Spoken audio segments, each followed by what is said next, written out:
This isn't saying that Gabby Petitio is not important. What it is saying is that there's an overrepresentation in media when white women go missing and an underrepresentation in media when Black, brown, and indigenous women go missing. So for example, Lacey Peterson, Natalie Holloway, Chandra Levy, these are all household names. We can all think of their faces when we say their names, but I'm willing to bet that no one watching or listening can name one single Black or brown woman who went missing who became a household name. And there are comparable examples of young, beautiful, middle-class women where every other factor is aligned with, say, Gabby Petitio, but the only differentiator is race. So for example, Nikki Fitz, 32-year-old mother in California, went missing in 2016. How many people know her name? Her 2-year-old daughter went missing with her. That child is still missing to this day. So we're talking about representation.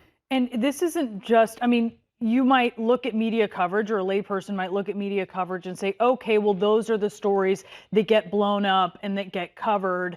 But what is the harm? What is the harm of it? Yeah, so unlike with other stories that maybe are, over or underrepresented, this actually has real life implications for women of color. Why? This makes them less safe because perpetrators, predators know that if you want to get away with murder, you seek the victim that no one is going to look for. So this has very real implications for women who are walking around today. Also, when there's all this media attention, that puts pressure on law enforcement. That directs resources to these searches. It increases reward money. So these women are much more likely to be found because of the media attention. This is something that we have seen before, right? This is actually a term that was that the late great Gwen Ifill, who we miss very dearly, came up with. She talked about this at a Journalists of Color conference back in 2004. So let's listen to that.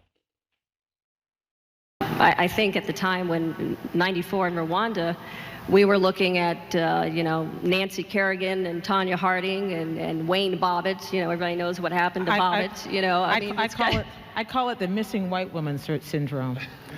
If there's a missing white woman, we're going to cover that every day. It's true.